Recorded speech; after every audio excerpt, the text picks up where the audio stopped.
Amigos, ¿cómo están? Bienvenidos a otro episodio de La Reta. Hoy estamos con manteles largos porque tenemos a una leyenda del Toluca, el señor Perfecto. Cristante. Eso. Muchas gracias, muchas gracias. Bienvenido, Hernán. ¿Qué tal, Hernán? Bienvenido. Gracias, un placer estar con ustedes. Oye, Hernán, qué maravilla tenerte. La verdad es que me da mucho gusto. Ahorita ya nos dijiste que estás aquí en México. ¿Qué andas haciendo ahorita, Hernán? Lo que hacemos casi todos. Tareas domésticas, ayudar en casa, tener más comunicación con la familia, estudiar un poco metiéndome en algunos cursos y demás, teniendo esa interacción con muchos amigos que están en el fútbol, ¿no? Y compartiendo ideas. La situación actual es muy compleja, entonces eh, a nadie nos tocó vivir una cosa así. Claro. Y bueno, buscando en dónde enriquecer a otro, dónde enriquecerse uno, con pláticas muy interesantes. Así que nada, bueno. instruyéndome, aprendiendo. Oye, Hernán, y ¿sabes qué queremos platicar contigo? Porque, digo, hoy ya eres toda una figura, ¿no? Aquí en Toluca, creo que todo el mundo te quiere. Yo no he escuchado a nadie que hable mal de ti. No sé, hay que ver. Bueno, de momento, ¿no? Yo creo No que hagamos un sondeo por las dudas, pero está bien así. Oye, pero cuéntanos, porque todos te ubicamos ya como el gran portero, digo, yo también, cuando de repente ya llegaba ya el Deportivo Toluca, pues tú ya eras una figura, ¿no? Y ya no te estoy diciendo viejo, pero No, ¿cómo no, está bien. cómo llegas aquí al club? ¿Cómo es tu camino para llegar aquí a Toluca? Yo todavía me acuerdo de la primera etapa, porque hubo dos, ¿eh? Entonces la puede contar él, tranquilo. No, yo estaba jugando en Gimnasia y Grima de La Plata y ya se había hecho un enlace entre Toluca y Gimnasia a través de Roberto De Pietri, jugador que estaba en Gimnasia y se vino a jugar acá en Toluca. Enseguida aterriza aquí el profesor Norberto Paciolo y es por recomendación de él, Toluca empieza a buscar un portero. Y es por recomendación de él que él había sido mi PF en Gimnasia. La gente de Toluca va a Argentina, va a ver un par de juegos, charlan conmigo y bueno, después se hace la negociación para que yo en el año 93 pudiera pisar México, ¿no? De repente a uno sí lo seducía el fútbol mexicano porque escuchaba cosas. Era difícil visualizarlo o verlo, porque la información no es como ahora, vos querés ver el partido en Turquía, en donde sea, y hoy tenés el acceso inmediato. Antes Oye, Hernán, era así, sí. una duda. ¿Y ya desde ese entonces ya el fútbol mexicano se hablaba de pues estos grandes sueldos a comparación de allá Argentina o todavía no era tan No, disparejo? no. Sí había una diferencia porque el fútbol mexicano siempre, desde mucho antes, contrataba jugadores de Argentina, de Uruguay, brasileros, que tenían cierto renombre ya en sus ligas y venían al fútbol mexicano con un mejor salario. Entonces se hablaba de que era un fútbol que tenía una gran infraestructura. Lo habíamos visto a través del Mundial. Tenemos un cariño especial el argentino, no solamente por el trato que nos da el mexicano y cómo nos atienden, y hay un punto, hay una conexión fuerte, pero el Mundial del 86 para nosotros marcó un antes y un después con el fútbol mexicano. ¿En qué? En reconocer la infraestructura que tenía México. Un estadio que apabullaba al mejor estadio del mundo, que era el Azteca. Los otros estadios que se veían, estadios de primer nivel también.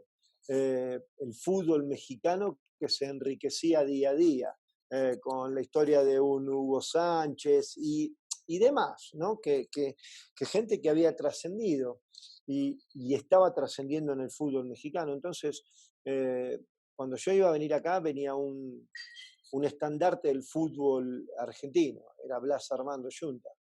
Él era el ídolo de Boca, pero en todo el fútbol argentino muy reconocido. Entonces, había jugadores que habían estado acá, había estado Trocero, había habido mucha gente que te había marcado un camino.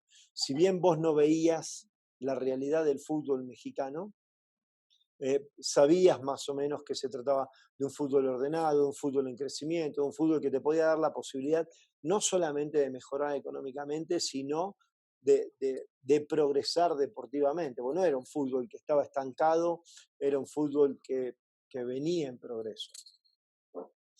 Y esa fue la primera etapa, ¿no? Porque después te vas y luego regresas, ¿no? Sí, es el primer año con el afán de adaptarme más rápido y de ponerme a tiro con la altura, físicamente, de ir conociendo el fútbol, pedí de jugar en reserva. Jugaba en reserva y iba a la banca en primera. Y un partido en reserva tuve una entrada donde me fracturan pómulo, piso orbital, malar.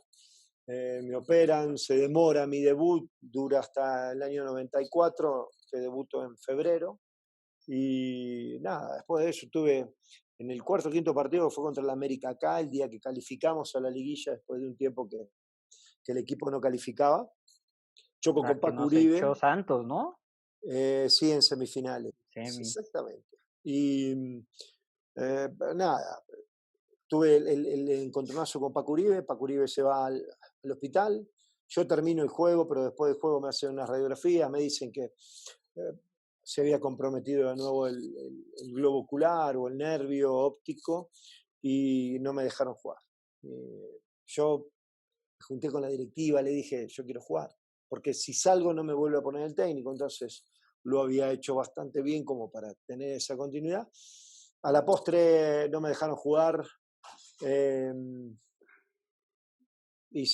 terminé el torneo sentado en la banca y le dije a don Jesús Fernández del Cojo, que estaba el presidente en ese momento, y estaba Sánchez como vicepresidente, y algunos otros directivos más, me junté con ellos y le dije, ¿saben qué?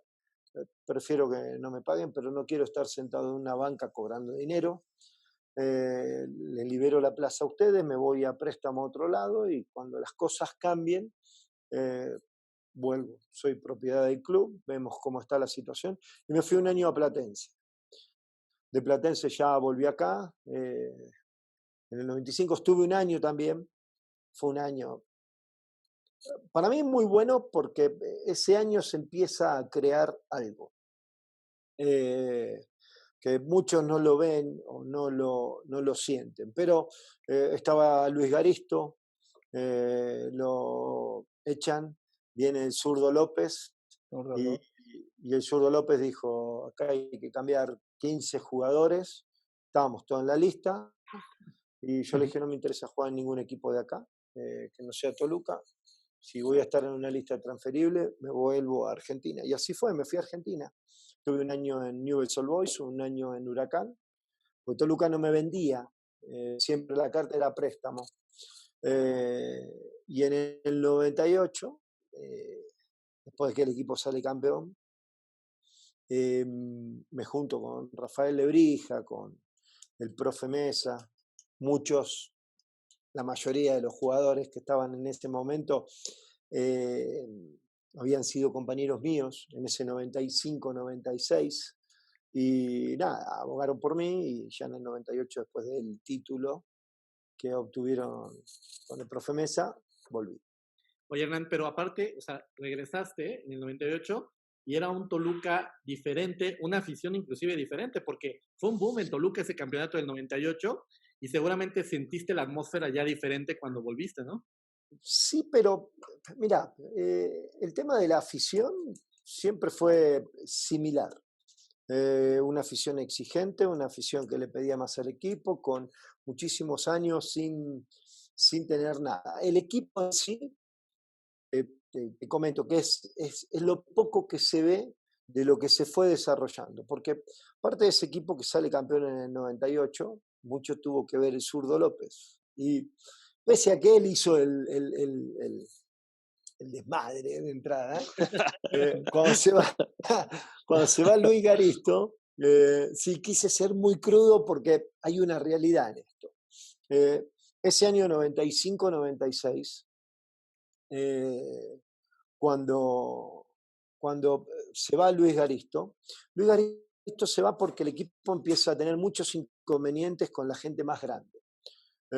Habían llegado para soportar a los chicos, a los jóvenes. Estaba Chalo Farfán, Marcelino Bernal. Marcelino. Sí, Rodríguez. fue lo último de Rodríguez, que andaba mal, ya después él migró. Diego Silva, Medrano, Silvano Delgado, había varios. Pero esta es la parte interesante.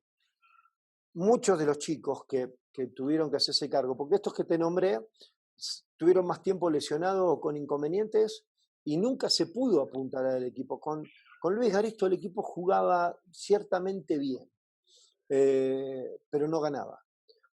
Con el zurdo López seguimos teniendo esa tónica, pero llega al final del torneo a incrustarse Fabián Estay, Carlos María Morales. Y estaba Chava Carmona en pleno crecimiento. Alfaro, ¿no? Manuel Abundis, Alfaro, el Flaco Macías. Estaba Rodríguez, que tenía 19 años, si no me equivoco. ¿Se acuerdan del uruguayo que después terminó en Europa jugando? Ay, no me acuerdo de él. Ahí, era muy joven. El plantel que estaba respondiendo tanto a Luis Garisto como al zurdo López era un plantel muy joven, muy, muy joven. O sea, también tenía como 9 años, tampoco era tan grande en ese entonces no me acuerdo. No, era niño. Darío Rodríguez. No me acuerdo. Bueno, uruguayo, jugó poco también en ese lapso, pero había jugadores de buen calibre y se veía, ya desde ese momento se veía que Toluca podía armar una secuencia interesante. Esos 2 años que uno se va y pasa el equipo a pelear el descenso y después a ganar un título, fue porque sostuvieron el error, la derrota y la maduración, que tiene a bien de entender lo que estaba pasando, entender a los jugadores y darle una incrustación, porque el zurdo López desarma ese equipo para armar un equipo. No le trajeron un par de jugadores que él quería y no empezó al otro torneo. Entonces, incrustaron a un técnico que no había armado el equipo. Termina yéndose y ahí es donde entra el profe Mesa. Si no me equivoco mal, por ahí hay un paso intermedio. Porque fueron 2 años. Pero fueron 2 años de incertidumbre. Cuando llega el profe Mesa, acomoda de tal manera las piezas que con 3, 4 incrustaciones el equipo se estabiliza. Sale gente del plantel, obviamente, pero el profe le dio una tónica distinta, un vínculo a cada uno de los que estaban ahí con respecto al que tenían al lado. Y eso fortaleció los buenos jugadores que vos veías, que se convirtieron en un equipo y que a la postre fueron determinantes en ese primer título del 98, donde empieza a generarse esa historia de oro, ¿no? Claro. Oye, Hernán, yo te quería preguntar, en este proceso que tú nos comentas, del 98 al 2002, Perdón, que fue me olvidé también de... Ajá. Estaba Pepe Cardoso ya en el 95, 96. No, estaba desde antes. Estaba lesionado. Estaba Estuvo mucho tiempo lesionado. Pepe jugó muy poco, entonces... como 2 años creo estuvo ahí. O sea, te estoy hablando que era la base del equipo campeón del 98 y lo que vino a consecuencia después. Entonces no era menor lo que venía pasando, pero alguien tuvo a bien de tener paciencia, de mantener esa estructura y de seguir adelante. Y de aguantar, o sea, a Pepe. Hoy es muy difícil que pasen esas cosas. Claro. Hoy tenés 3 partidos malos y no servís, el jugador no sirve, el técnico no sirve, el preparador físico no sirve, los directivos no sirven. Hoy hay algo que no es rescatable, que es esa falta de paciencia, esa falta de poder terminar los procesos, ¿no? Lo que está pasando. Sí, claro. Determinarlos o de vos tener un buen diagnóstico de lo que está pasando. Si vos tenés un buen diagnóstico, es más fácil que puedas curar al enfermo. Por Pero supuesto. cuando vos no haces un buen diagnóstico y no entendés lo que está pasando, es muy fácil cambiar al médico. Oye, Hernán, yo te quería preguntar precisamente de lo que estás hablando. Del 98 al 2012, que es la última final que pierden ante Tijuana, el Toluca es un equipo que debe ser considerado grande porque tiene un alto porcentaje de efectividad al ganar sus finales. Y es lo que yo he preguntado en las demás entrevistas a los demás invitados, que yo creo que sí, el Toluca debe ser considerado un equipo grande porque tiene 10 títulos y el Cruz Azul, por ejemplo, tiene creo que 7 o 8. Mirá, Entonces, para mí, el Toluca es grande. está muy bien lo que decís. Obviamente que es un equipo grande. Eh, yo digo que los que discuten o dicen algo de eso es porque ¿a quién se cuestiona siempre? A los Claro. que están acá arriba. Normalmente Sí, es así. Vos no vas a cuestionar a alguien que está allá abajo. Y siempre Eh, le ponen a Tigres o le echan a eso, sí, Toluca. eso Y es así. cada que gana Entonces, uno, pues meten a otro ahí como a la bien, discusión, eh, ¿no? ¿por qué es considerado grande Cruz Azul, que tiene menos títulos que Toluca? Por su pues época es, dorada, ¿no? De ahí no, se hizo no, fama, ¿no? Tiene Historia. una época dorada, tiene una gran convocatoria, es Una un gran equipo de afición. capital, tiene una gran afición, exactamente, que eso se fue creando en una etapa. Pero siempre ha tenido buenos socios comerciales también. Claro, obviamente. Tal vez le ha faltado eso a Toluca en algún punto, pero más allá de eso, yo creo que no es discutible. Podemos decir que no es un equipo popular Toluca. Y yo Es un siempre equipo dije, local. hay que usar, no, yo te la cambio, más que un equipo, porque a dónde vas, no Bueno, vas a sí hay jugar a gente, ¿no? Tijuana, vas a jugar a Chiapas, vas a a Guadalajara, Cancún, vas a cualquier lado y vos ves camiseta de Toluca. Sí, bueno, Eso claro, sí. es una realidad. Yo digo que es un equipo de elite, no es Bien. para cualquiera tal vez. Para que se enojen más Está todavía, buena, eso está buena. para Somos que, pocos, pero buenos. para que algunos se enojen un poquito más, porque es una realidad. Entonces, Cruz Azul es un grande porque normalmente está pisando finales, liguillas, tendrá su momento igual que todos los equipos, igual que todos. Puma es un grande porque Pumas tiene una trayectoria, ha salido campeón, tuvo su época dorada, pero tiene una estructura atrás que es la Universidad Nacional, con toda esa gente y esa riqueza que le da también esa parte cultural. Hay que analizar por qué equipos son grandes y por qué a otros no lo tildan de grande. Que Toluca es grande, me queda claro. sí, No, es muy grande. historia tiene mucha. Y, Títulos, y pues es ahí un están. equipo que ha avanzado y ha crecido a través de una familia, eh, no a través de muchas estructuras. Yo sé que alguna vez estuvo acompañado por el tema de la cervecería, siempre hubo, pero eso era un negocio familiar también, Ujú. que después se abrió, tuvo una magnitud diferente.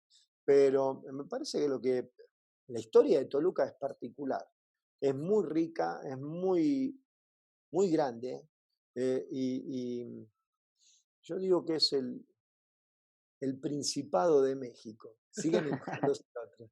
Oye, Hernán, ¿y qué tan determinante fue Lebrija?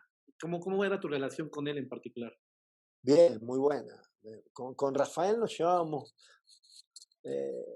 muy bien porque éramos así. Si nos teníamos que decir las cosas, un día le tiré la silla. Yo arreglando mi contrato, me enojé con él porque le dije, ya no es cuestión de arreglar mi contrato, sino de terminar de arreglar a medio plantel, era el último día, y le dije, para mí era una falta de respeto y era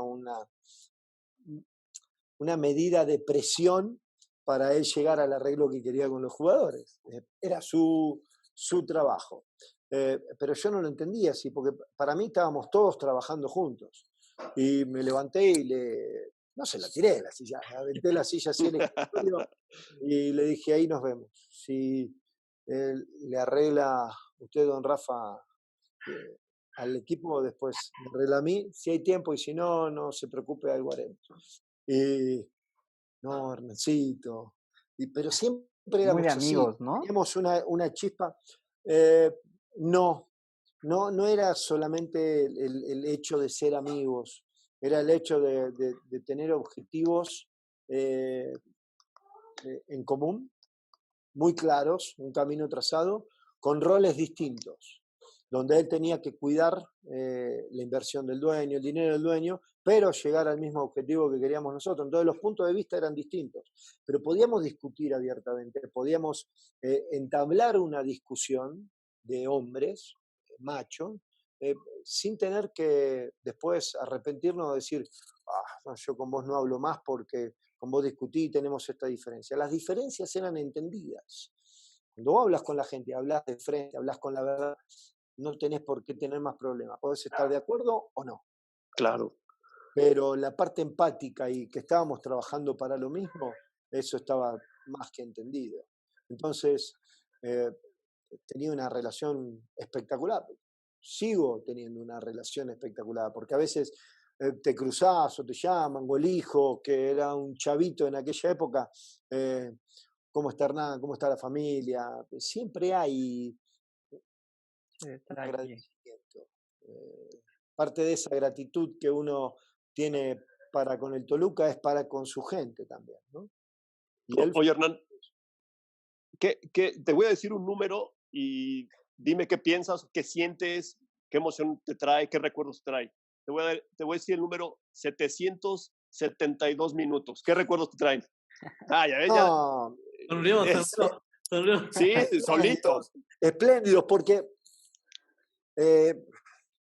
muchos interpretan que yo eso lo siento como un logro personal. ¿Lo soñaste? No. Eres Mi un vida, crack. No, te va dando, ¿no? Pensé, se va dando, ¿no? Pero cuando a mí me habla la prensa y me dicen que estás cerca del récord y cómo te sentís, y yo dije, ¿qué récord? No tenía ni idea, porque qué bárbaro. Las estadísticas sirven, son buenas, los números son fríos, pero avalan algo, un contexto, le dan argumento a lo que vos hiciste. Y eso obviamente tiene un valor, pero lo recuerdo muy bien, nosotros no jugábamos por el récord, nosotros jugábamos porque teníamos una camiseta, porque amamos lo que hacemos, en ese momento amábamos lo que hacíamos, hoy no lo podemos hacer, pero no era un número, era el llegar a la final, era el salir campeón, el dar otra vuelta, el colgarte otra medalla. Habíamos peleado mucho, habíamos sudado mucho, habíamos pasado vicisitudes y me acuerdo muy bien cuando empezaron con el tema del récord, que los minutos y que esto y que lo otro, dije a los chicos, si no hacen un gol no pasa nada. O sea, no es lo importante, porque a veces estás tan pendiente de eso que salís de la línea y te desintonizás un poco. Entonces, si llegaba a caer un gol en ese momento, por ahí la frustración esa te llevaba a irte de la línea y poder perder una semifinal. Se rompe el récord y no festejamos.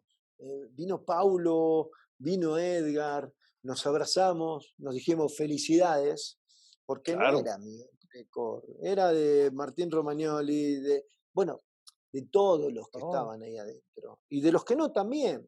Esa es mi realidad. Entonces, nada, es algo que me recuerda que el trabajo en equipo es mucho más importante que lo que puedas hacer individualmente, ¿no? Sí, oye, Hernán, y ya pasando al año 99, que es contra el Atlas, ahí ya estás totalmente de portero. ¿Cómo sentiste al equipo? Bueno, obviamente el otro lo viste de fuera, ¿no? El 98, pero yo lo sentí como todavía más embalados, con un mejor fútbol, y aparte contra un equipazo, que es el Atlas, ¿no? Se toparon un Atlas muy dinámico, ¿no? Es que yo el primer torneo, el 98, lo vi por televisión, estaba en Argentina jugando en Huracán. Pero bueno, igual los compañeros, que entre ellos se decían... No, sí, pero lo que pasa que podés llegar a notar diferencias de un torneo a otro, en juego, en dinamismo, en un montón de cosas, porque el equipo siguió creciendo. El equipo no tuvo el techo en el 98, no lo tuvo en el 99, no lo tuvo en el 2000, no lo tuvo.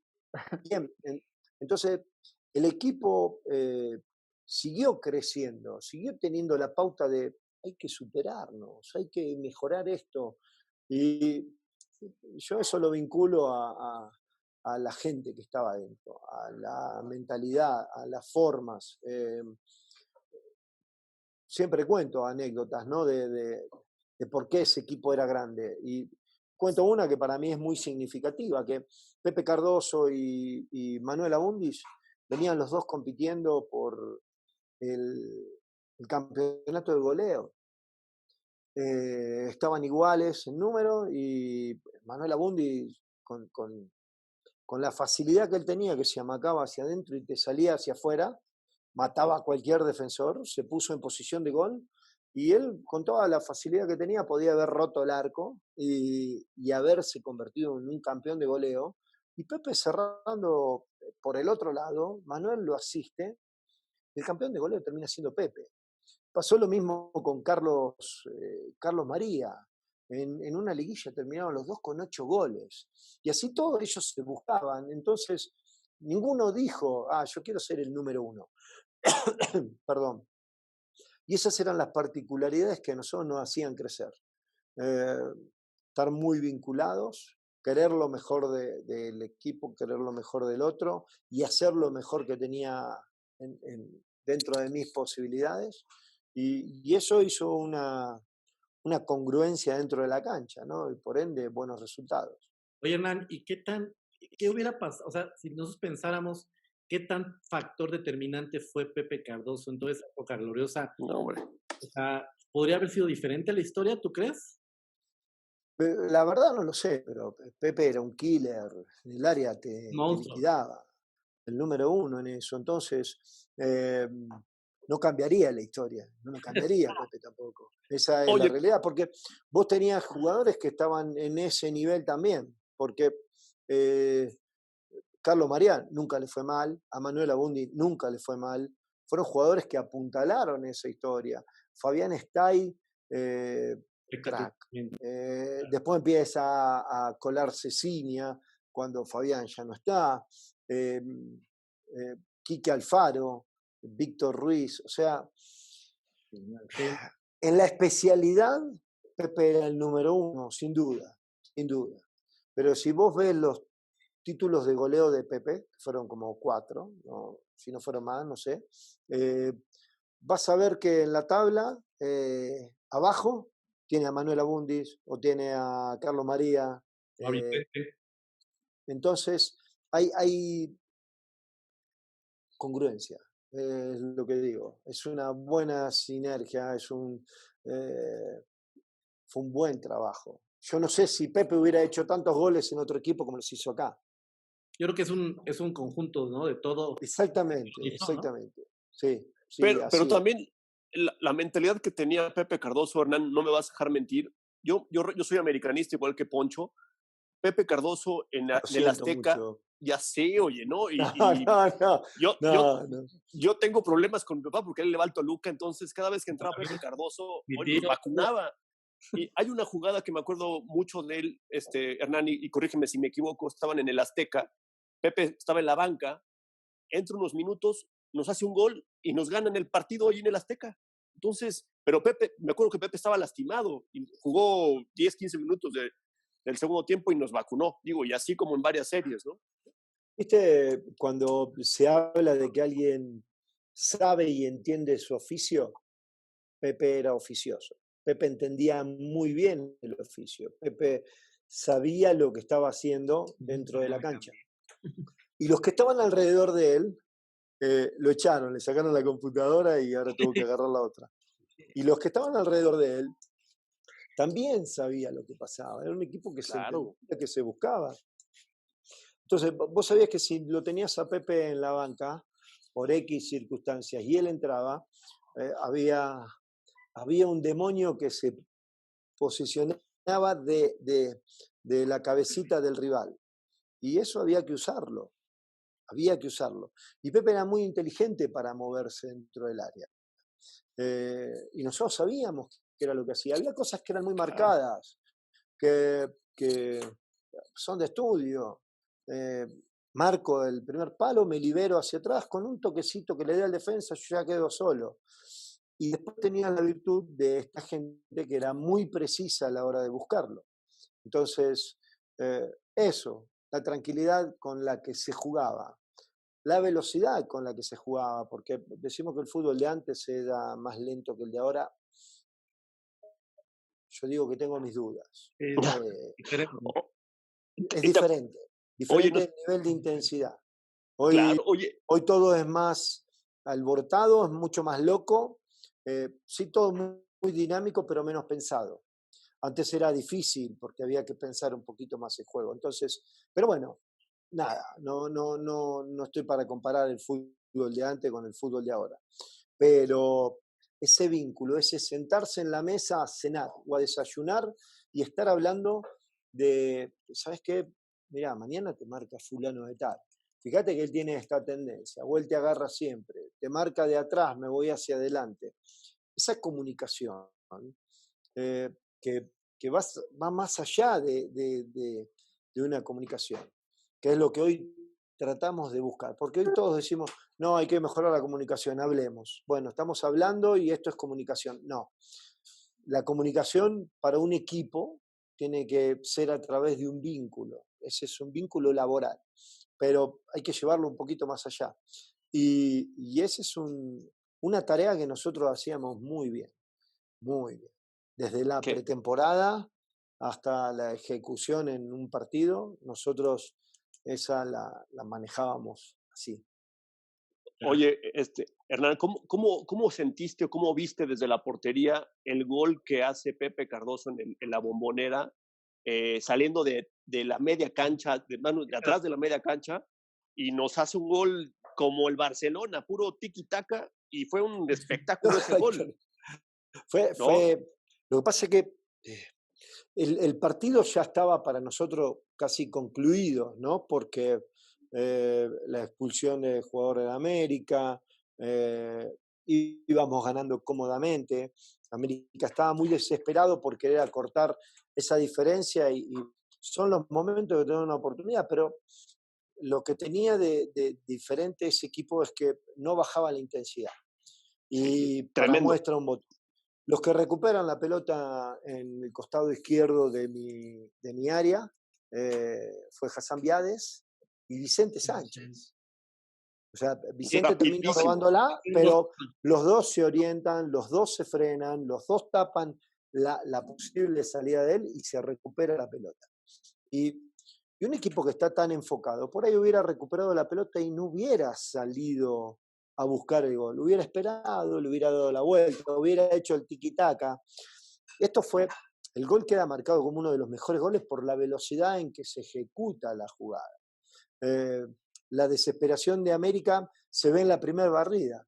Se ve que no iba a llegar nunca, igual se barre y Pepe atina a lo que hace, a poder levantar la pelota y seguir en camino. Y ahí aparece el talento y la magia de dos que estaban muy cerca de mi área, entre Cinia y el Chiquis, y lo que te refería recién de esto, del equipo. El Chiquis podía haber terminado la jugada. Claro, pudo haber tirado gol. Y lo buscó a Pepe. Pero ese compañerismo que tenían... Lo que se festejó fue eso. Fue un gol de equipo. Por más que digan que fue de Pepe, fue un gol de acá. Fue un gol de, pese a tener ganado el partido, de seguir metido, de seguir con el fair play, de saber que enfrente tenías un equipo que, por más que tuviera un jugador menos o dos, es un equipo poderoso y te puede cambiar la historia en cualquier momento. Ese respeto a lo que vos haces.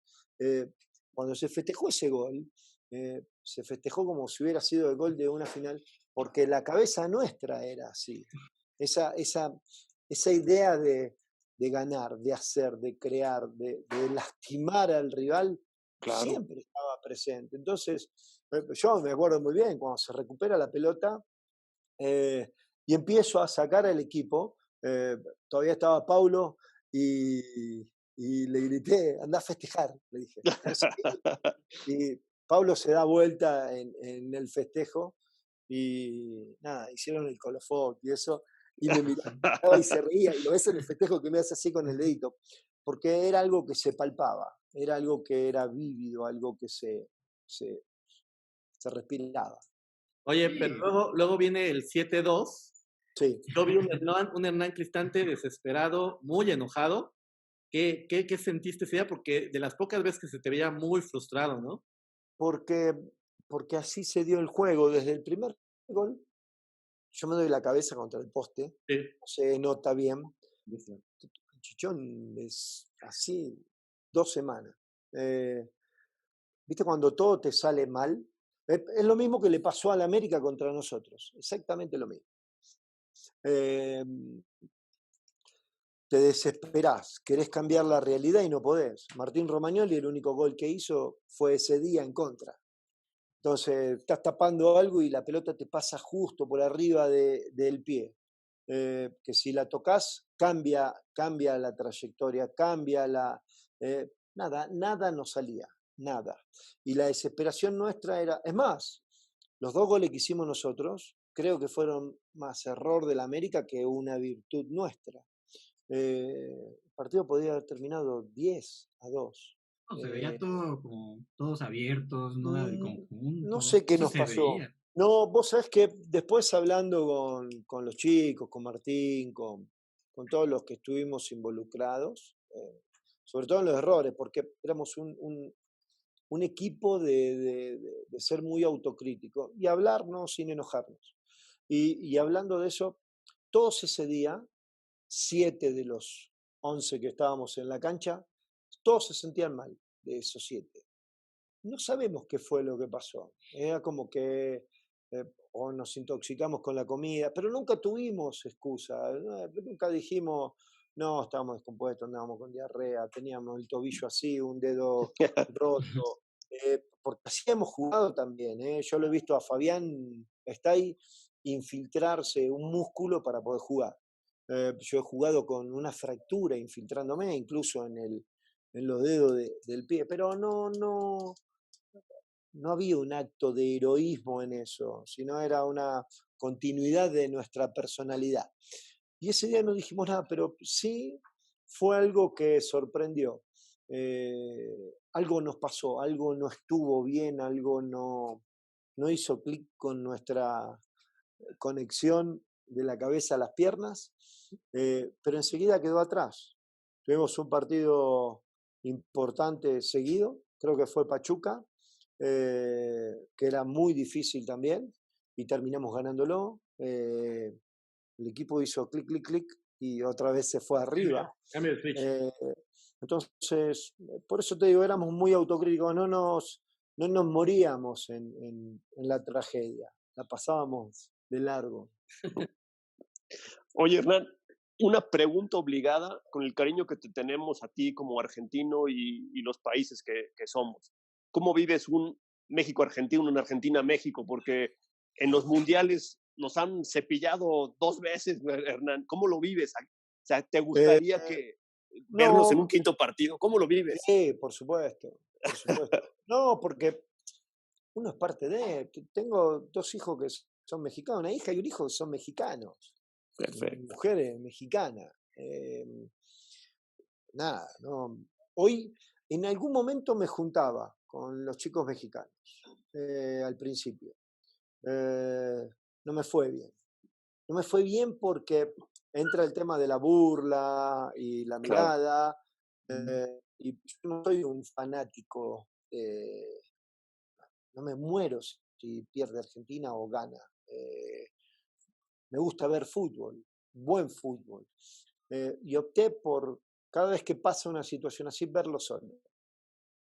Me siento en un sillón, tal vez con alguno de mis amigos o compañeros que sé que están en la misma situación que yo, pero sufrí cuando México quedó afuera el último partido con Argentina,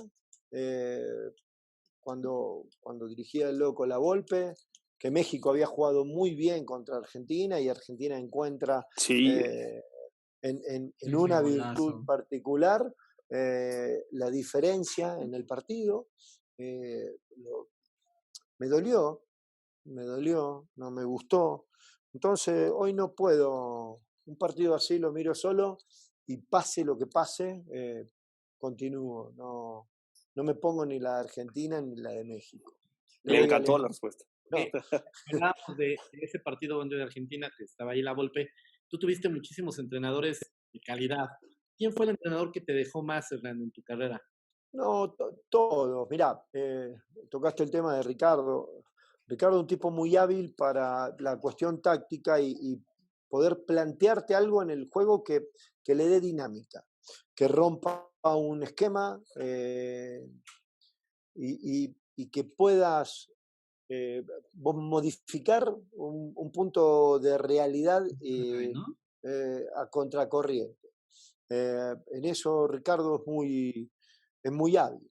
Es un estudioso de la táctica, pero también entiendo que la táctica o el acierto táctico va vinculado a la inteligencia y capacidad del jugador, tanto del que está dentro de la cancha como del que entra. No hay otra. Vos podés ser un tipo muy acertado en la idea táctica, pero si el jugador no está emocionalmente bien, físicamente bien, técnicamente bien, si no entra de la mejor manera o el que está dentro no puede resolver esa situación, ya no se convierte en un acierto táctico, se convierte en un defecto táctico, en un error táctico, y eso es lo que nos cuestionan. Yo digo que la parte táctica en el fútbol hoy sigue siendo de las más sencillas de resolver. La parte emocional táctica es la más difícil. Tomar en cuenta el momento del partido, atreverse a hacerlo y dar la instrucción adecuada como para que el jugador pueda llevarlo a cabo. Ahí entra la inteligencia del jugador, la inteligencia emocional, la capacidad y el momento del partido, porque del otro lado también pueden estar interpretando qué es lo que va a pasar. Bueno, vos tenés un rival. Entonces, el acierto táctico depende mucho de esa inteligencia y de esa capacidad del jugador que entra o que está en el campo. Pero el loco le daba esa dinámica en el entrenamiento. Entonces, el ritmo del equipo se ajusta a la forma en que entrenas. Y encontrar la forma adecuada del ritmo de tu plantel también va de acuerdo a la gente que vos tenés. Ricardo se encuentra con un plantel muy estructurado, muy bien armado, muy rápido, pero que tenía mucho más la pelota que lo que él quería. Ricardo era un tipo que quería ser más volátil, más rápido, más agresivo al frente. Vinieron un par de jugadores con él que le dieron esa agresividad. Fue muy puntual, sobre todo el tema Vicente Sánchez, Gustavo Valdés, gente que le daba otra dinámica. Y a lo que hizo el profe Mesa de hacer esa familia, ese vínculo, ese equipo emocionalmente estable, Ricardo le agregó un toquecito más. Que no era que no lo teníamos, sino era que no lo aplicábamos tanto. Yo creo que tanto Ricardo como el profe Mesa me dejaron mucho. El profe Mesa para nosotros fue un maestro, no solamente de fútbol, sino de vida, y estuvo mucho más tiempo con nosotros. Yo creo que él le da esa credibilidad al equipo, y no por nada, después de que él se va, viene Ricardo, vino el Tuca, vinieron muchos técnicos, y a todos les fue bien. Porque había una estructura, había una base. Sí, bien, estoy hablando de que por ahí no saliste campeón, pero estuviste jugando una semifinal, estuviste compitiendo Sí, entonces vos tenías un equipo competitivo que ya venía desde antes, y cada técnico le daba un poquito su toque, su personalidad. Oye, pero con el Tolo sí fue mucha diferencia, ¿no? ¿Cómo? Con el Tolo sí fue mucha diferencia, ¿no? ¿En qué? El estilo. Sí, pero sobre todo quedó muy marcado lo del Tolo con 2 partidos, donde nos quedamos con un jugador menos, sobre todo el de Cruz Azul. Cruz Azul no nos hizo 5 goles en su casa, terminamos empatando, porque ese día me tiraba de espalda y me pegaba en la nuca, una ráfaga de viento la sacaba de adentro, cualquier cosa pasaba. Cruz Azul le fue mal, porque realmente ellos jugaron muy bien, y a nosotros nos echan al Bombo Rosada en el primer tiempo, minuto, ¿qué te gusta? 10, 15, no me acuerdo bien, pero por ahí era. y sí, vengan atrás, 2 líneas de 5 y aguantar. Ya habíamos tenido el primer resultado. No, cerrábamos en casa, miento. Y habíamos obtenido un buen resultado. Creo que el Tolo queda muy marcado por eso y por no jugar. Fuimos a jugar una final a Monterrey sin 9 y normalmente jugábamos sin 9 Toda también. liguilla jugaron sin 9, ¿no? Porque Por eran eso, Esquivel y Vicente, ¿no? el torneo era así y el Tolo era un tipo muy combativo, de tener poco el balón, de liberarnos rápido, pero dio resultado. Sí, Había claro. mucha gente de esa escuela y gente nueva que llegaba que le daba un toquecito extra de fútbol en el momento en que lo necesitaba. Y el equipo así y todo funcionó. Manuel Abundis, si no me equivoco, fue determinante en el primer partido. Empatamos 3-3. No, y era un Y Pablo él no era impresionante, un ¿no? tipo que... Pablo estaba en un nivel. Entonces, teníamos puntos altos. Pero el punto alto de ese equipo era el orden. Y nada, como quedaron afuera equipos como Pachuca, Cruz Azul y Monterrey, o quedaron en el camino con nosotros, que tenían mejor fútbol, era más fácil criticarnos. O sea, yo...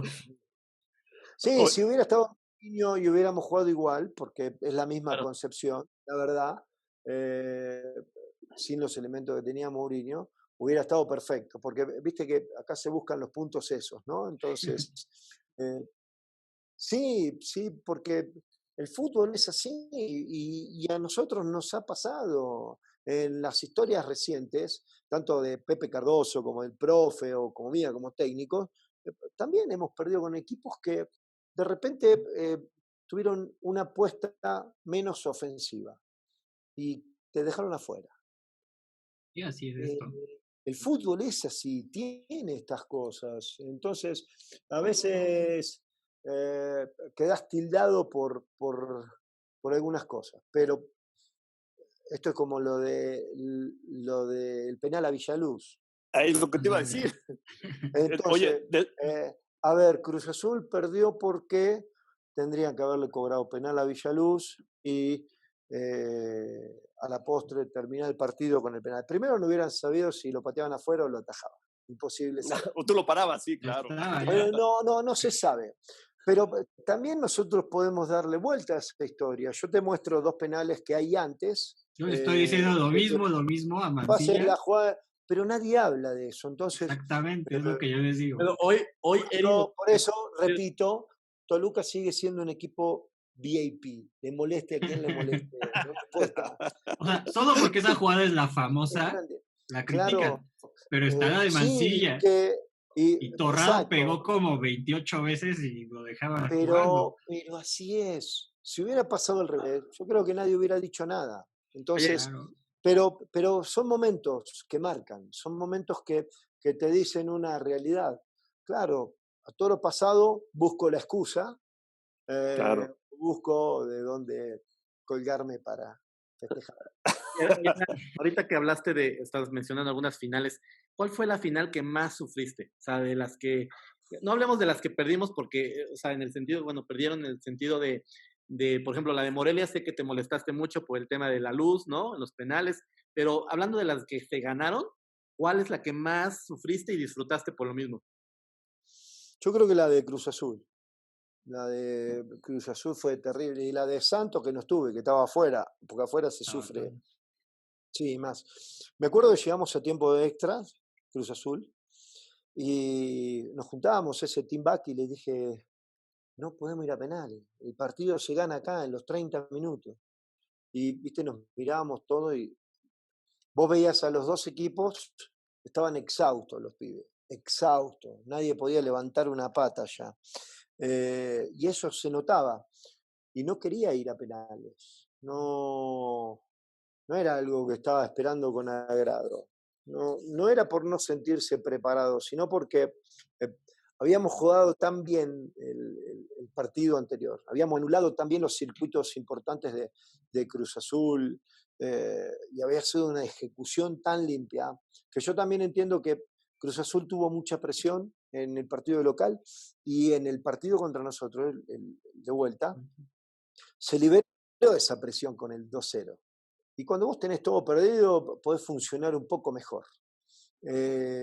Arriesgás un poco más, golpeás un poco más, cortás un poco más. Siempre pasa eso. Jugás más al límite.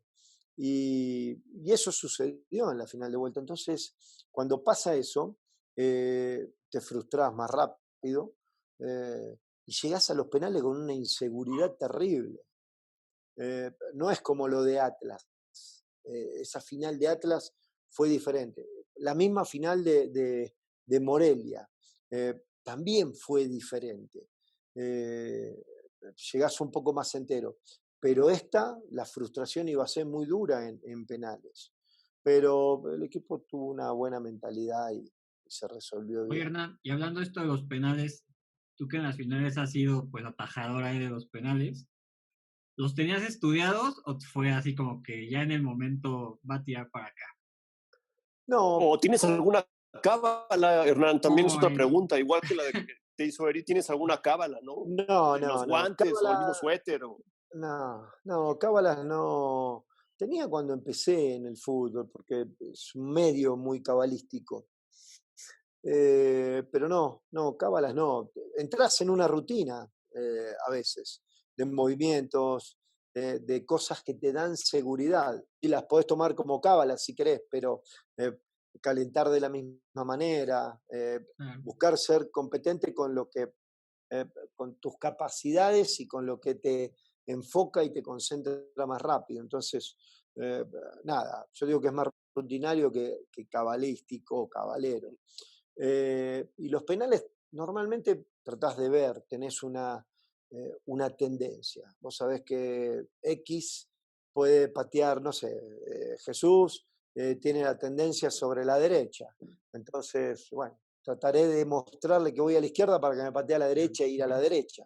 Sí, porque le fintabas, ¿no? Le marcaré, sí, que voy a la derecha porque ya sé y le cambio el lado a ver si él también lo cambia. Entonces, nada, es un juego mental. Muy mental.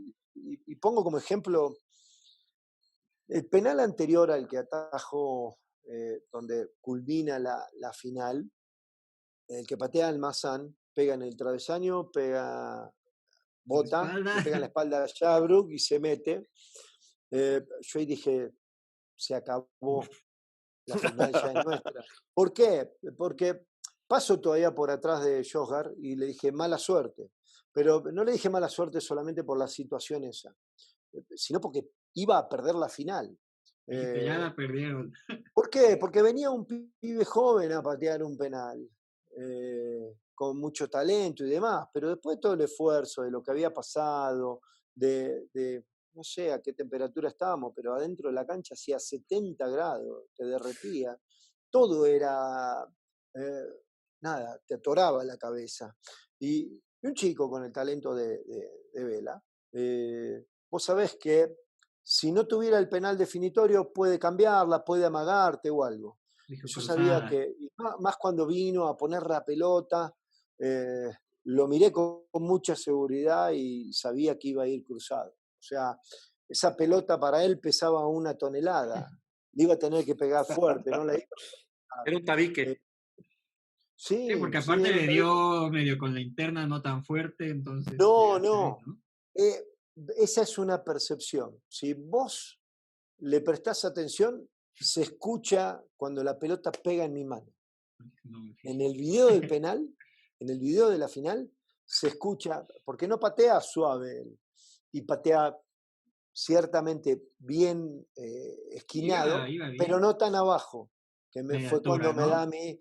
Sí, el hecho de que a él se le levante la pelota y no vaya de arrastrón, me da a mí la posibilidad de ponerle la mano entera a la pelota. Jugué con la situación también, porque eso lo haces. Y y por ahí no te das cuenta en el momento, porque yo no soy un tipo tramposo, no conozco a los jugadores tramposos, conozco a los jugadores vivales. Y en ese momento fui vival, adelanté, sabía que iba a ir cruzado y me fui ahí con todo. Nada, jugó más o fue más importante la experiencia y el momento, porque si Vela hubiera pateado el quinto penal, seguramente me hubiera enroscado en el palo y él me lo hubiera tocado al otro lado, con la capacidad que él tenía. Pero son esos momentos, esas emociones que cambian la realidad de un resultado, de un partido. Oye, Hernán, y en la de Morelia, que comentaba yo hace ratito, ¿qué tanto fue factor que no se veía, no? Porque creo que a lo mejor sí hubo algunos penales que sí hubo poca visibilidad para los dos lados, ¿no? Pero ¿tú qué sentiste ese día que ya no? No, pero nosotros queríamos ir de aquel lado por el tema de la gente. Pero también ahí, vos fijate esa final, ¿no? Lo echan a David en el segundo tiempo, el equipo en los 2 tiempos extras hace un esfuerzo enorme y no es por excusarlo, pero Pepe, Ciña y Adrián fueron sin pierna a patear el penal. Cuando vos estás sin pierna, la parte emocional es la más afectada. Y enfrente tuvieron un tipo con toda la experiencia del mundo. Se definió 3-2 en penales. Ellos también, a mí se me fue un penal ahí rascando. La diferencia fue la parte mental, no la parte que se veía o no se veía. Sí no queríamos ahí primero por la gente, ya era tarde, es real que la visibilidad había cambiado, pero afectados estábamos todos. Ese equipo llegó sin mucho resto y con la mala fortuna de que echaron a David en el segundo tiempo y hizo un esfuerzo mayor. Entonces teníamos un desgaste físico que fue muy importante y afectó en la parte emocional a la hora de ejecutar. Ciña en su mejor momento, Pepe en su mejor momento, Adrián, que estaba muy bien, Adrián a la hora de entrenar penales prácticamente no erraba tampoco. Entonces, pero hay que ponerse ahí. Al arquero el arco se le hace de 20 metros y al que patea el arco se le hace de 2,5 metros. Sí, suele pasar. Oye, Hernán, y cuando ya pasa todo este tiempo de gloria, decides retirarte, ¿en tu mente siempre fue ser director técnico o te pasó analista, directivo? ¿Qué fue lo determinante para que dijeras? No, director técnico. Me gustó mucho, sobre todo no solamente el manejo de lo que empezaba a hacer toda la tecnología, porque muchos de los análisis que hoy se hacen a través de la tecnología, antes eran hablados, eran entendidos, había que mirar, era de pulsaciones, era de el puntazo para ver la acidosis láctica. Hoy tenés muchas más herramientas, pero en el 2000 empecé con el curso de técnico, en el 2002 me recibí. Aparte había esa necesidad que uno tiene de seguir aprendiendo, de seguir mejorando, de seguir viendo, de seguir instruyéndose. Y nada, en el 2002 me recibí como técnico y después seguí haciendo cursos mientras jugaba. No es que me retiré y empecé. A medida que iba jugando me iba preparando en lo que iba a ser después mi respuesta.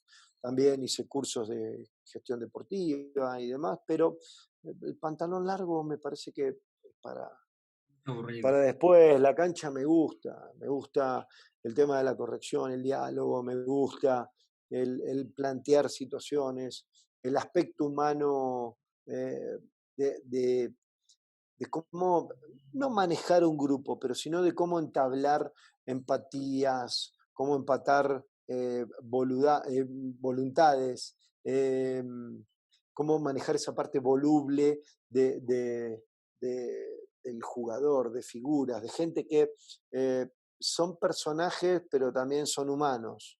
Claro. Eso me fascina y es lo que me llevó a ser técnico. Ni hablar del fútbol, o sea, el deporte en sí es una pasión un amor que le Bárbaro. tengo. No se ¿Cómo puede. se fue confeccionando ahí el equipo, Hernán? El de que casi estuve ahí el doblete, pero no se pudo. Cuando dirigí, Sí. ¿Cómo estuvo ahí la confección? mira, conflictuada por una gran inversión que hizo don Valentín para el tema del estadio y donde después no había para... Fichajes. No, es que eh, hay detalles que, que marcan un camino. Si el camino va a estar muy allanado o si el camino va a estar muy riesgoso, hacia abajo, hacia arriba. Cuando entramos hicimos un buen diagnóstico, no solamente del equipo, sino de la realidad institucional, que era lo que estaba pasando. Entonces, a través de ese diagnóstico, yo me planteé, primera reunión antes de que empiece el torneo, mi primer torneo que jugamos en Seúl. Y le dije mi realidad de lo que estaba viendo, porque yo llegué, no quería ser el técnico, le dije a don Valentín, no es adecuado, tiene que venir otra gente con más experiencia, por el centenario. Y por la obligación que él va implícita con don Valentín de buscar el título. No, de buscarlo no, de salir campeón. Y le dije que no, bueno, no me dio chance.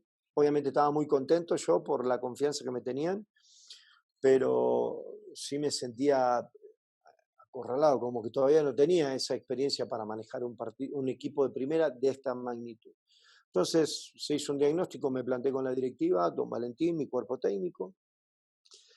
Volviendo de la pretemporada, ya el tema de las incorporaciones ya estaba visto, o sea que ya estaba prácticamente... El plantel ya lo tenías armado. Ya estaba casi armado, había que ver qué pasaba con gente que tenía contrato y demás. Estaba Lucas Lobos, que Lucas tomó él la determinación de no seguir. Bueno, y había que tomar decisiones sobre gente que tampoco uno conocía. Pero bueno, me siento con la directiva y le dije, este es mi diagnóstico. El equipo de este torneo termina entre el 9 y el 11.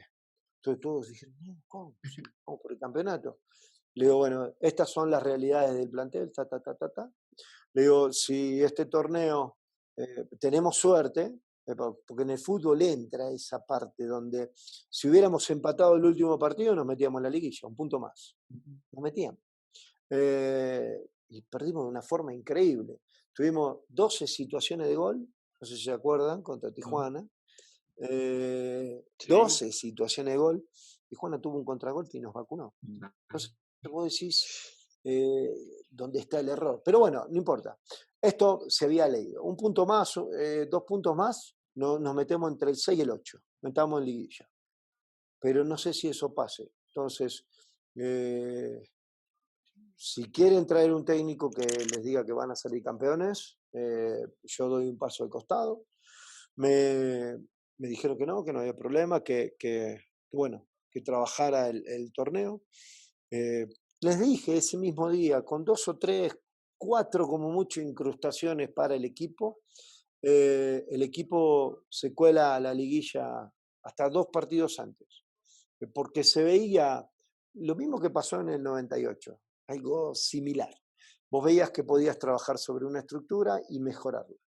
Se hicieron esas 3 incrustaciones que se necesitaban y quedamos afuera en semifinal con Chivas. El equipo se apuntaló con 2 incrustaciones más y se llegaron a 2 finales. ¿Qué puedo decir de las 2 finales? Que las perdí yo. Sí, porque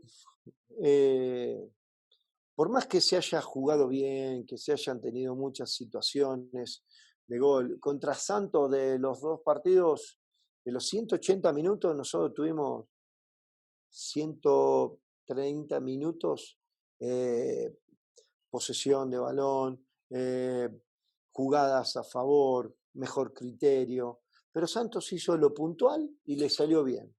Entonces, vos decís, contra Necaxa, un accidente de mala comunicación tal vez, autogol.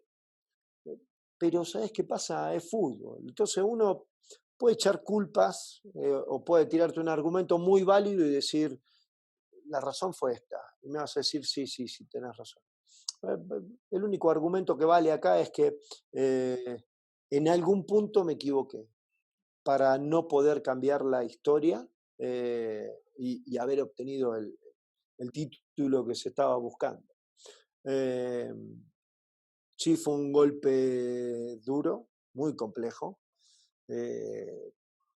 Llegaron algunos jugadores muy viciados sobre el final, físicamente. Por eso pasa lo del Pitu Barrientos. Pitu se lesiona. Sí. Entonces, en un equipo que vos no tenías buenas opciones para armar y jugar. Pero, por ejemplo, un jugador que fue determinante en el torneo anterior a este había sido Auche, Gabriel.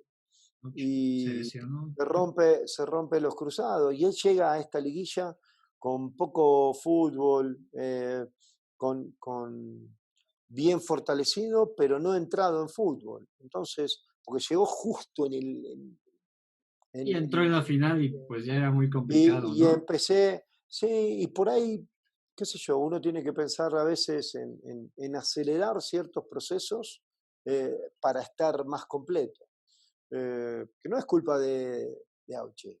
Eso refiere a mí, refiere al cuerpo técnico, cuerpo médico, al cuerpo de rehabilitación, a la parte de fuerza, fortalecimiento, al psicólogo. Hay muchas cosas que hacer, no es cambiar la fichita. Cambiar la fichita es fácil y en el fútbol, hoy todos los que hablan, porque se hizo muy fácil hablar de táctica. ¿Por qué? No lo sé. Yo creo que es porque es la parte más fácil. Vos pones 11 fichas de un lado y con ustedes y yo me pongo con 11 fichas y nos movemos. Ninguno le gana a ninguno. No podés ganar un partido con fichas. Claro. Es una ironía del fútbol.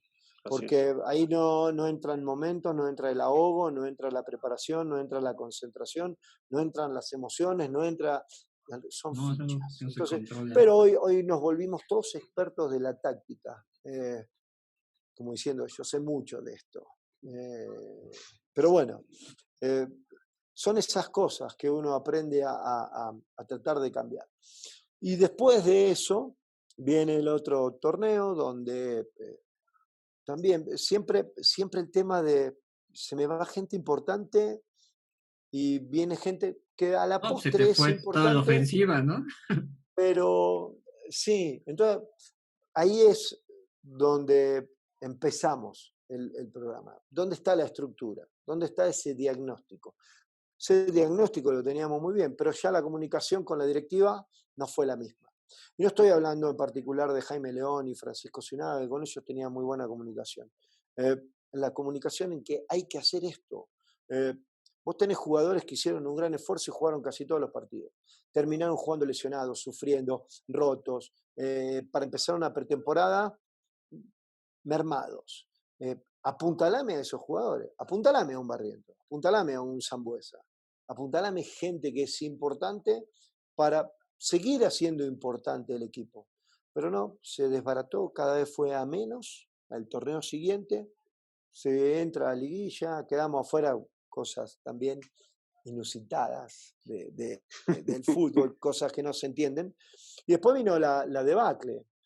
Y la debacle se da, antes que la pregunten, porque empezamos el torneo muy bien. Todavía no llegaban los refuerzos, empieza muy bien el equipo, pero ya en la tercera fecha se me empiezan a lesionar Canelo, William da Silva un poquito más. El primero fue en Morelia, ¿no? El triunfo. Se me lesiona Triverio, se me lesiona, bueno, Santiago estuvo también 2 partidos fuera, se me lesionaron 6 jugadores. William da Silva. Era ahí importante. Sí, y nada, la directiva muy benevolente no entendió mucho la realidad de lo que estaba pasando, porque tenía que salir a jugar con chicos que recién habían llegado, algunos llegaron en la 4ª, 5ª fecha. se lesiona todavía en Kansas, que decís, tengo un partido más, pero te dan 3 partidos en una semana. León, Kansas y Santos en su casa. Los 3 de visita, los 3 en una semana. Yo le dije a Francisco, ya que los señores de la directiva me echen hoy, o me voy yo, acá está la renuncia, porque es imposible ganar estos partidos. Es muy difícil, o sea, viendo la realidad, siendo congruente, porque decís, no querés jugar un partido para perder, no, buscás la forma. Contra León se juega un buen partido, hay 2 cosas que cambian el rumbo del juego y adiós. Contra Kansas sabíamos que íbamos a jugar contra un equipo que no le íbamos a poder sacar la pelota y que iba a ser difícil por el campo, por el clima, 6 bajo cero, y porque la mayoría no la mayoría, pero los que tenían que entrar ni se conocían con el de al lado, no se conocían el nombre. Entonces, contra un equipo que es sólido, que era el mejor de la MLS en ese momento, es difícil. Y empezamos bien hasta que vino un error, tuc. Y ahí el equipo se abrió y otra vez. Y contra Santos también, es como el partido del América 7-2 que perdimos. Cosa que no puedes entender, que no te sale nada. Y nada, ahí me terminé yendo, pero después se acomodan las cosas, porque fíjate cómo se da, ¿no?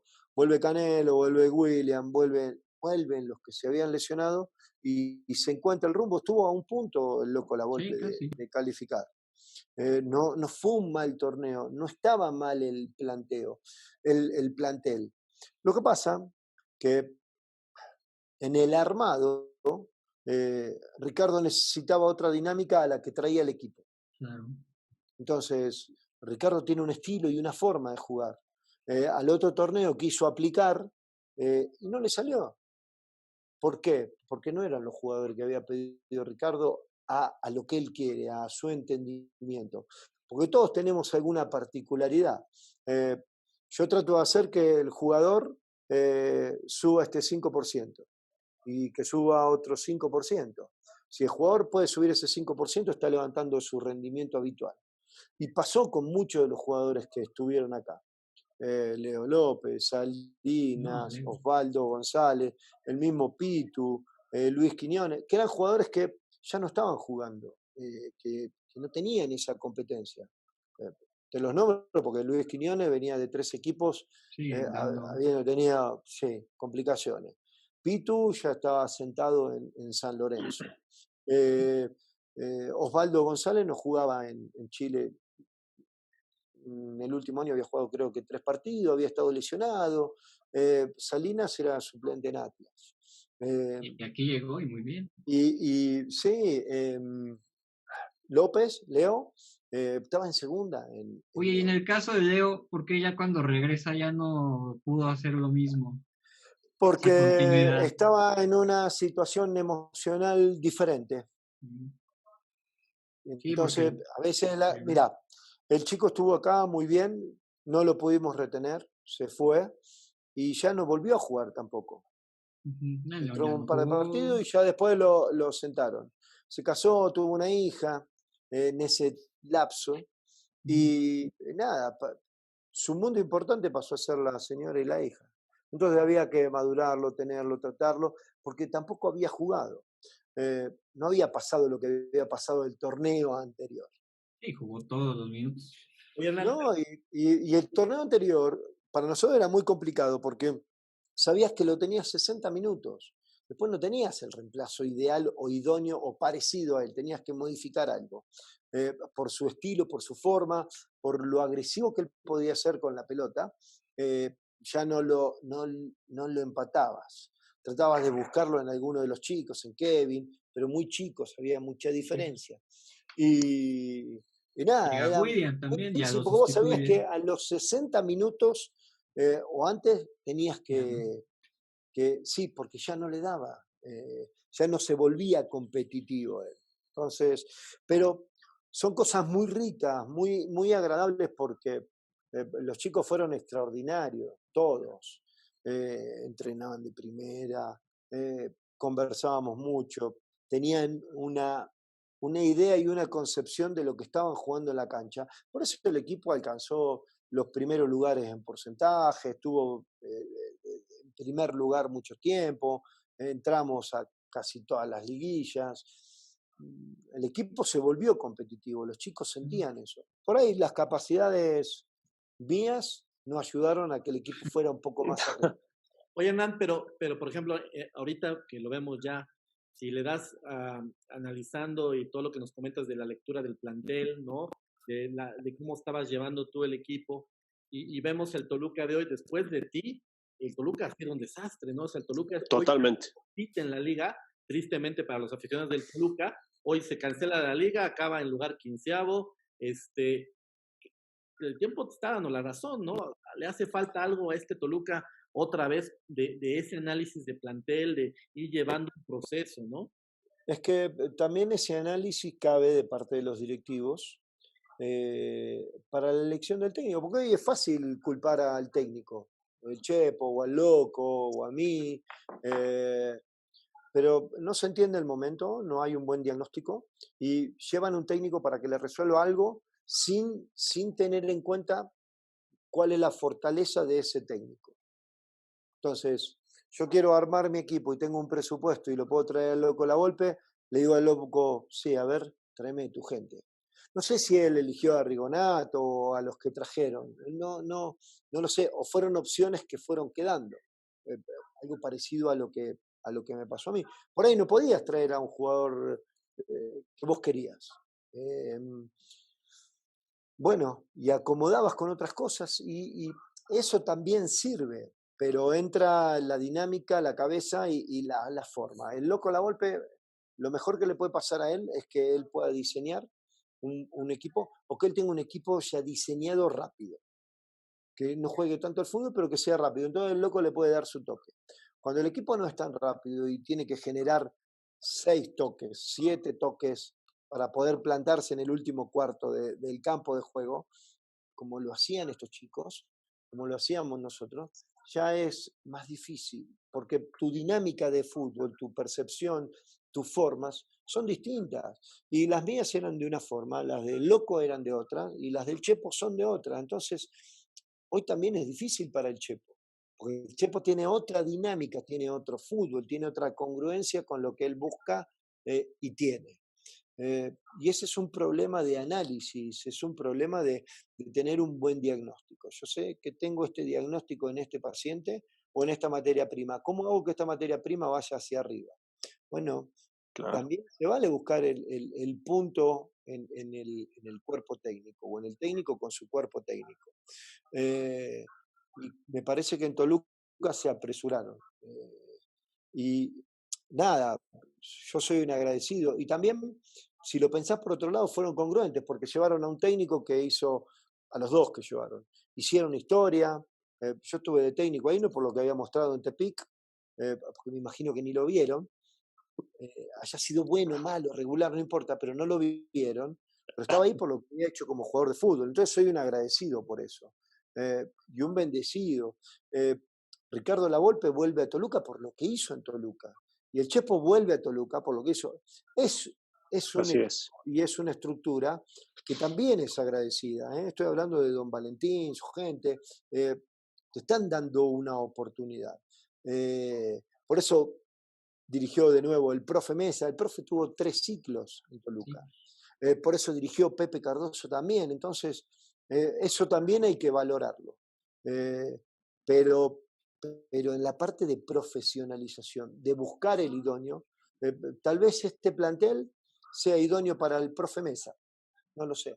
Sí. Habría que analizar capacidades y decir, bueno, o para el Tolo, o para Peckerman, o para Tuca, no lo sé, pero me parece que falta ese análisis, falta ese diagnóstico.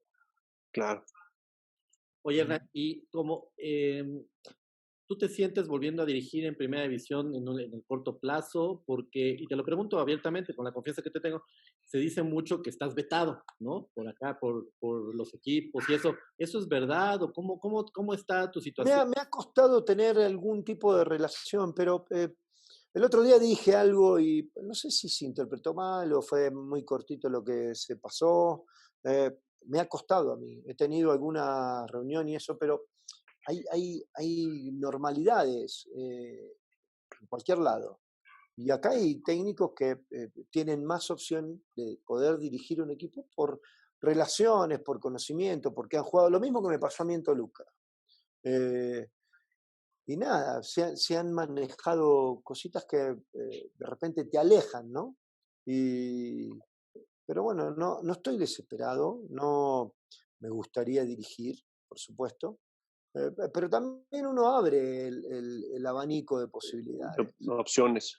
Sí, y nada, y siempre hay opciones que pueden asomar o que están asomando y que no sabes si se van a dar o no, de seguir progresando, de ir a otro país a dirigir, de tener otra apertura y bueno, no ser solamente el fútbol mexicano. Hoy es muy difícil, hoy sos técnico desempleado y tenés que esperar. Y hay que saber esperar el momento, hay que saber estar preparado para el momento, hay que conocer cada opción que vos podés tener y nada, desearle suerte a los que están, porque es un medio muy difícil. Estás en el carrusel, ¿no? De los A técnicos. veces se torna caníbal, parece que no, pero, viste, porque he conocido y he tenido técnico que me encantaría ese equipo y ahora que me vaya de acá voy a hacer todo lo posible para dirigir ahí. Está bueno que tengas la percepción, la idea de poder dirigir otra cosa, pero no que le vaya mal a la gente. Entonces, nada, sé que esto sí es una rueda, llegará el momento, sé cómo se manejan las cosas, hay una particularidad, algo que me pasó cuando jugaba. Si no hubiera sido por los chicos que había tenido de compañeros, yo no hubiera vuelto a Toluca en el 98. Les voy a contar por qué. Entonces ustedes hagan la analogía. Cuando sí, yo estaba en Argentina, me había ido muy bien en Huracán y había 2 o 3 equipos que me pretendían. 2 de esos equipos querían mandar a su arquero para acá y hacer el intercambio conmigo. Ya habían hablado conmigo los 2 equipos y había varios directivos en las reuniones, pero había muchos más empresarios. Y un día llego al entrenamiento de Toluca, yo como un visitante más, y me estaba esperando Rafael para hablar conmigo, y me dice Rafael, mira, la realidad del por qué tenemos la duda de que vuelvas o no es porque me dijeron que te gusta la noche, tomar, las mujeres, ta. Bien, le digo. Y tú no, ese es Abundis. Buena referencia. Pero bueno, tienen un montón de fui ex compañero de todos los que están acá, pueden preguntar.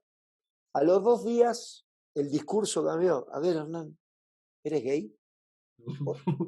No, me dijeron porque sí, sos gay, que, a ver, acabo de tener una hija, tengo mi matrimonio, estoy... es que me dicen muchas cosas, me dice Rafael. Y sí, y en un día de entrenamiento, yo estoy bajando de la camioneta y había 2 de estos representantes ahí. Le dice, no, va a hablar con él. Y estaba mi mujer ahí. Fue la que escuchó. No la vieron porque estaba tirada así, dándole el pecho a Gianna, a mi hija mayor. Y yo lo entretengo y vos lo separás para que no hable, porque era uno de los días determinantes. Entonces, todo ese juego que hoy a alguno le da pena hablar, es real. O sea, yo te manejo a vos, Alfonso, ¿no? Y tengo a Heriberto acá, pero Heriberto quiere a Jesús. Y estoy hablando con Heriberto y tiene a Jesús y a Alfonso en la mira. Yo voy a tratar de vincularte de la mejor manera con Heriberto para que dirijas vos. No, Jesús. Claro. Bueno, no tengo ese intermediario. Eso fue lo que aclaré el otro día, que es una dinámica del fútbol y no pasa nada. Los intermediarios están. Juegan un papel en entonces no tiene representante del jugador. No. Así que Ah. si alguno se ofrece. Ya vamos a meternos. No, pero es algo natural y no tiene nada de malo. no tiene nada de malo, porque es una No, sí cuestión se de maneja. relación, una cuestión de confianza, una cuestión, y así es. Entonces, lo único que a mí me queda es tener más paciencia, esperar, y en algún momento algo se va a dar, ¿no? Sí, seguramente, seguramente. Y Sí. la verdad es que creo que hiciste muy buen trabajo en Toluca y se ve, ¿no? De lo que ha venido la historia reciente, ¿no? Gracias. Oye, Gracias. Hernán, rápido, ¿y te sentías perseguido en esa época en Toluca por el arbitraje? Es que yo no tuve un buen comportamiento y me empecé a sentir presionado en algunas circunstancias que pasaban y la verdad me manejé mal. Después cuando lo quise corregir fue donde me Ya empezaron no. a pasar factura. De las últimas, esto lo juro, de las últimas 4 expulsiones, 3 vamos a poner, eh, 2 me condonan. Voy con el video y todo y le digo, no está bien el árbitro, o sea, me está echando y yo no hice absolutamente nada. Ya había pasado antes también.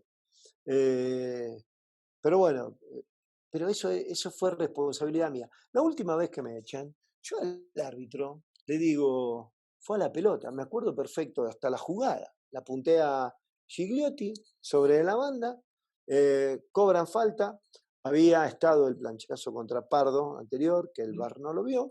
Entonces, le digo, lo amonesté y punté a la pelota. Y se ve mi cara, se ve que no lo insulto, se ve que no le hago un gesto Despectivo. obsceno, ni despectivo, ni nada. Claro. Y me Roja. echa igual. Llego y le digo a los de la comisión de falta y digo, no me echó bien, ¿sabes? Ya, te perdonamos 2. O sea, no me perdonaron, le digo, No se hice equivocó nada. el árbitro. Y no pasa nada que se equivoque, pero otra vez no me echen. Y no, ya no me Son la. muy quisquillosos esos cuartos árbitros. Sí, pero vuelvo a lo mismo. Creo que la, la, eh, la mala acción es mía. No tengo por qué hacerlo, ni meterme, ni hablar con ellos. Es más, tengo excelente relación con un montón, con líneas, con cuartos árbitros, con... aparte, no soy un tipo así. No me gusta. ¿Soy caliente? Sí, soy Sí, caliente. sí. ¿Quiero ganar? Sí, quiero ganar. Hasta en ¿Quiero las defender a mis jugadores? Un día entré a separar, saqué gente y me echaron también. ¿Viste cuando decís? Sí. Bueno, ahora ya está el VAR, ¿no? También ya es diferente también, ¿no? La manera en la que se ve el arbitraje, pero también tiene sus errores, ¿no? Y a nosotros nos anularon 5 goles. El VAR. Muy Muy complicado. injustos. Qué va. Sí. Tiene mucho que mejorar el VAR, ¿no? Mucho que mejorar, ¿no? Porque sigue siendo un instrumento en un Deporte de apreciación. Sí, exactamente. Cuando vos tenés un deporte que es de apreciación, hay cosas que podés analizar bien en el VAR y hay otras que no. Eh, porque la cámara no es que engaña, te da una realidad. No, la El gol que velocidad, hace, ¿no? el gol que hace Triverio contra Chivas, si lo anulan, la pelota entra. Es una cuestión simple de análisis. Lo que pasa es que lo que no se interpreta es dónde está puesta la cámara. Exacto, se ve así. Y la Claro. cámara estaba mal puesta, mal instalada, totalmente antirreglamentaria a lo que dice el VAR. Pero bueno, vos no puedes tomar una decisión sobre algo que está mal, siendo demasiado arbitrario. Entonces, esas son las cosas que complican. Y después, la velocidad con la que analizan en el VAR. Exacto. Y te van a marcar o te Todo. van a avisar en el VAR lo que quieran. Luego Lo hay que unas que quieran que pones la ellos ven. mano nada más como referencia y te la marcan Bien, como empujón, bien. ¿no? Entonces, es un instrumento bueno que puede ser muy aceptado, muy bien aplicado, pero hoy es muy odioso. Hoy es muy odioso.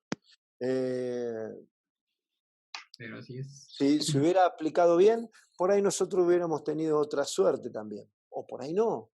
Yo digo que falta trabajo de acción de los que están en el bar con los que están abajo. Esa comunicación más fluida. Fue mejorando, fue mejorando. En los últimos torneos tuvo una mejora importante, hubo árbitros que lo manejaron muy bien el tema de la velocidad. Si no estás seguro, no moleste y no me hagas perder minutos.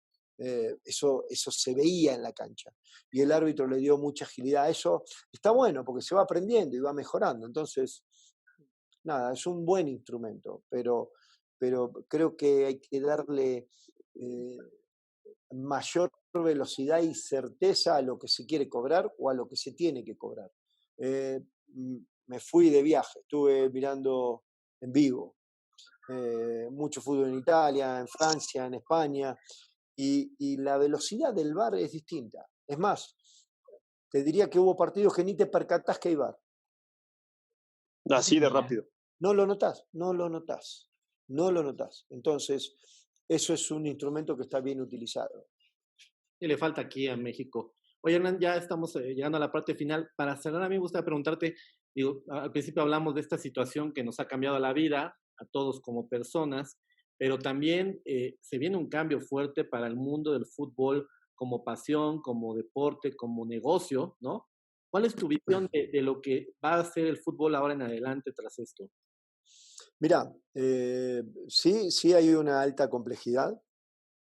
La idea de lo que está pasando en otros lados, porque van un poquito adelantados, estoy hablando del caso de la Bundesliga, el caso en Italia, que ya empezaron a entrenar sectorizados, y cómo están aplicando las medidas. Todos estamos esperando que den con el acierto de la medicación para poder volver a esa cuasi normalidad. Y la vacuna.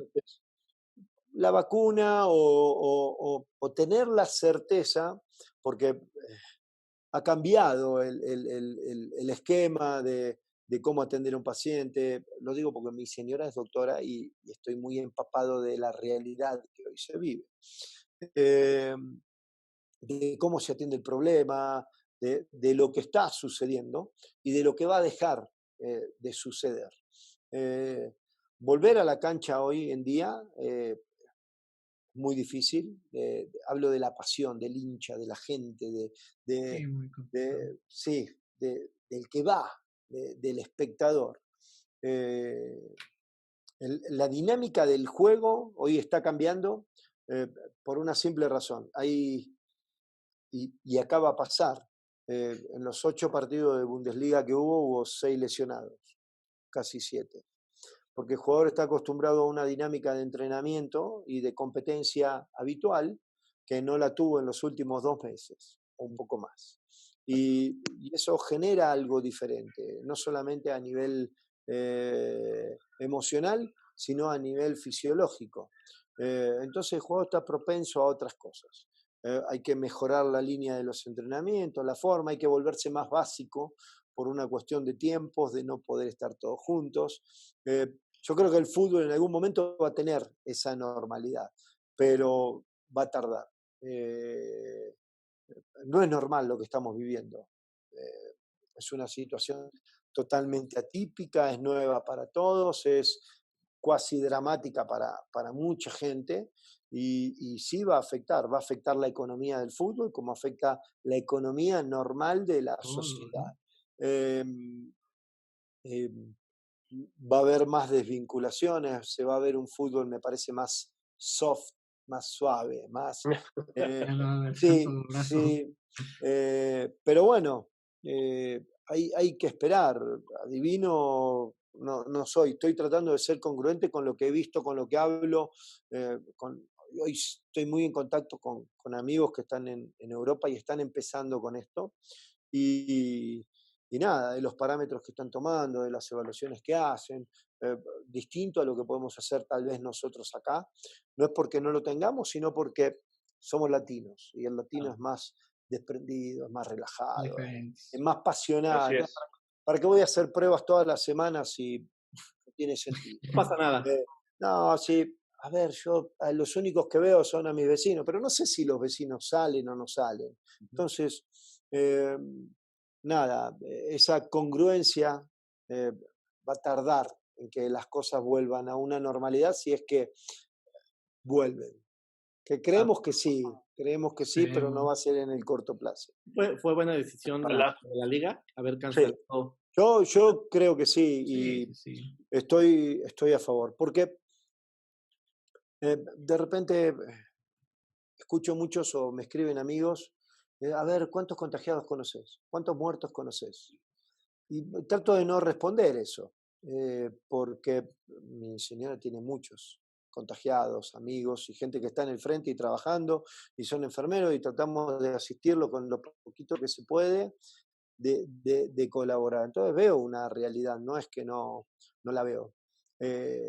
Mucha gente le resta importancia. Es una cuestión de respeto, es una cuestión cívica, de cuidar al que está al lado. No es que vos no salgas o no atiendas lo que estás haciendo. Tenés que tomar medidas, tenés que ser responsable, pero preferimos comprar un Six que pagar un impuesto, no sé, el agua. Sí, por supuesto. Así somos, esa es La naturaleza. esa es la naturaleza del latino. Entonces, te digo, es complicado y yo creo que la gente de la federación tienen esta realidad, saben lo que está pasando. Más allá de que un gobierno te diga una cosa, el otro lo ataquen y haya opiniones diferentes y haya una pelea encarnizada hay una realidad. La gente de la federación sabe la realidad y me parece que han tomado una medida correcta. Nos duela que nos duele. Sí. A los del Cruz Azul les duele más. Sí, pero faltaban 7 fechas, hay una liguilla. Liguilla. Entonces, Era un punto. tampoco creo que lo que le están, o sea, esa recompensa de poder ir a jugar una Copa Internacional, me parece que está bien. Va ad hoc con lo que se está planteando. Dentro de muchas cosas que uno no sabe porque no está en reuniones, no tiene el manejo, el día a día, el hilo, porque me imagino que han pensado 25 opciones distintas. Desde poder plantar a un equipo campeón cerrando el torneo, a hacer un torneo largo y poder cambiar la dinámica de lo que vos traes de hace muchos años. O sea, deben haber pensado todo esto, por lo menos de lo que uno quiere pensar y entender.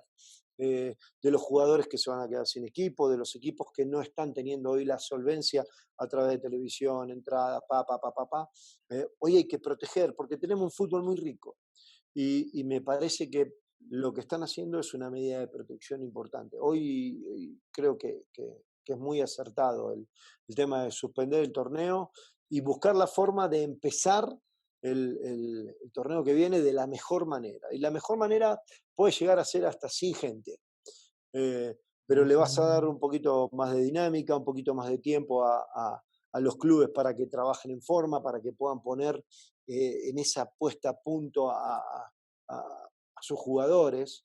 No es lo mismo trabajar en ciertos niveles y poder optimizar la respuesta del equipo del jugador, cuidándolo y demás, cuidando a la familia del jugador, porque el jugador va a salir, cuidando al que limpia el vestidor, porque hay muchas cosas que atender, no es tan simple. Creo que se están tomando su tiempo y en este tiempo tienen que empezar a resolver lo que es el torneo que viene.